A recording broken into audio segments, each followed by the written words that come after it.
Assalamualaikum warahmatullahi wabarakatuh. Perkenalkan, nama saya Andika Octavian dengan 3 digit NIM terakhir 045. Di sini saya akan membahas level measurement dan jenis sensor level measurement. Sebelumnya saya berasal dari kelompok 4. Nah, apa sih itu level measurement? Nah, level measurement adalah sebuah teknik atau metode untuk menentukan ketinggian suatu material, baik cair, padat, atau gas di dalam sebuah wadah atau tangki. Pengukuran ini krusial dalam industri untuk mengoptimalkan produksi, mencegah kebocoran atau kelebihan beban, serta memastikan keamanan dan efisiensi operasional. Dalam industri, level measurement digunakan untuk berbagai hal, seperti mengukur volume cairan dalam tangki penyimpanan minyak dan bahan kimia. Kemudian yang kedua, memastikan tingkat bahan baku dalam silo atau hopper. Yang ketiga, mengontrol sistem pemompaan untuk menghindari tumpahan atau kekurangan bahan. Yang terakhir, mengukur level bahan dalam sistem pengolahan limbah. Kemudian jenis sensornya yaitu self-weighing hoppers atau load cell. Self-weighing hoppers atau load cell adalah sebuah sistem pengukuran level yang digunakan untuk mengukur jumlah material dalam wadah atau hopper berdasarkan berat material yang ada di dalamnya. Sistem ini bekerja dengan memanfaatkan load cell, yaitu sensor yang mengukur gaya atau beban yang diberikan oleh material dalam hopper. Sensor ini mengubah gaya atau tekanan menjadi sinyal listrik yang dapat digunakan untuk menghitung jumlah material secara akurat. Load cell biasanya berupa alat pengukur beban berbentuk silinder atau kubus yang terpasang pada hopper.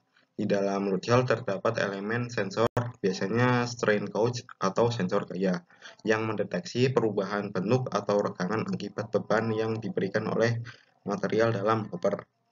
Kemudian ada tank liquid level measurement yang adalah sebuah metode atau mengukur ketinggian cairan dalam tangki yang digunakan dalam industri seperti makanan, farmasi, dan bahan bakar.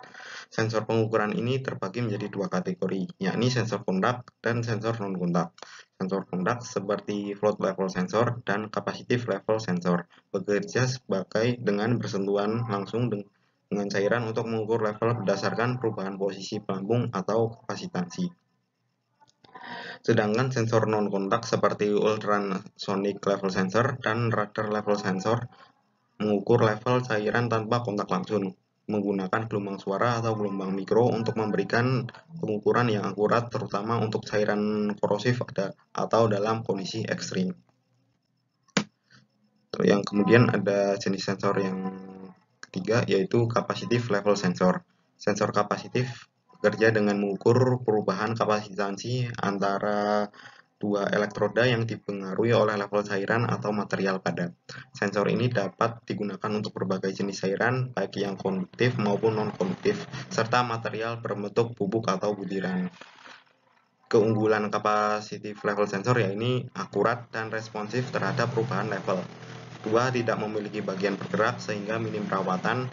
Yang ketiga, dapat digunakan untuk berbagai jenis cairan atau material padat. Yang keempat, mampu bekerja dalam kondisi lingkungan ekstrim seperti suhu dan tekanan tinggi. Yang kemudian aplikasi capacitive level sensor yakni di industri makanan, farmasi untuk mengukur level bahan baku cair atau bubuk. Yang kedua, pengukuran level bahan bakar di tangki penyimpanan, dan yang ketiga, pemantauan level material dalam silo atau hopper. Yang keempat merupakan float level sensor. Float level sensor adalah sebuah sensor yang menggunakan pelampung atau float untuk mendeteksi perubahan ketinggian cairan dalam tangki atau wadah.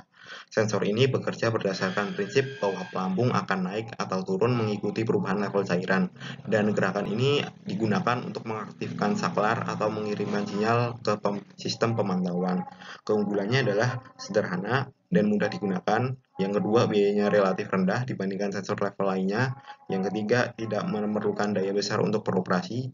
Yang ketiga, cocok untuk berbagai aplikasi industri dan rumah tangga. Kelemahannya, tidak cocok dengan cairan yang dengan viskositas tinggi atau cairan yang mengandung banyak partikel berat. Yang kedua, ada bisa mengalami kesalahan pengukuran jika pelampung macet akibat kotoran atau kerak dalam cairan. Yang ketiga, kurang akurat dibandingkan sensor level berbasis radar atau ultrasonik. Kemudian jenis sensor yang kelima yaitu magnetostrictive level sensor. Magnetostrictive level sensor dengan prinsip pengukuran magnetostrictive beresolusi ini digunakan untuk pengukuran level cairan secara terus-menerus dan didasarkan pada penentuan posisi pelampung magnetik mengikuti prinsip magnetostrictive. Pemancar level dipasang di bagian luar indikator level bypass. Proses pengukuran dipicu oleh impuls arus. Arus ini menghasilkan medan magnet melingkar di sepanjang kawat yang terbuat dari bahan magnetostrictive yang ditahan di bawah tegangan di dalam tabung sensor.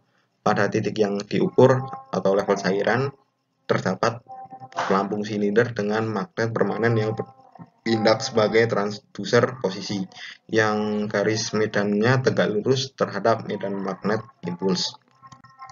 Nah, medan magnet pelampung ini menarik kawat superposisi. Medan magnet ini menarik kawat superposisi. Kedua medan magnet ini memicu gelombang mekanis di kawat. Gelombang ini diubah menjadi sinyal listrik di ujung kawat di rumah sensor dan pekat piezo keramik. Penundaan perambatan yang terukur memungkinkan titik asal gelombang torsi mekanis, dan dengan demikian posisi mengapung dapat ditentukan dengan akurasi tinggi. Contoh aplikasinya yaitu pemancar untuk pengukuran level cairan secara terus-menerus dalam indikator level bypass. Yang kedua, industri kimia dan petrokimia dan juga di lepas pantai. Yang ketiga, di pembuatan kapal dan pembuatan mesin. Yang keempat, peralatan pembangkit listrik dan pembangkit listrik itu sendiri. Yang terakhir ada industri farmasi, makanan, pengolahan air, dan teknik lingkungan. Sekian presentasi dari saya. Wassalamualaikum warahmatullahi wabarakatuh.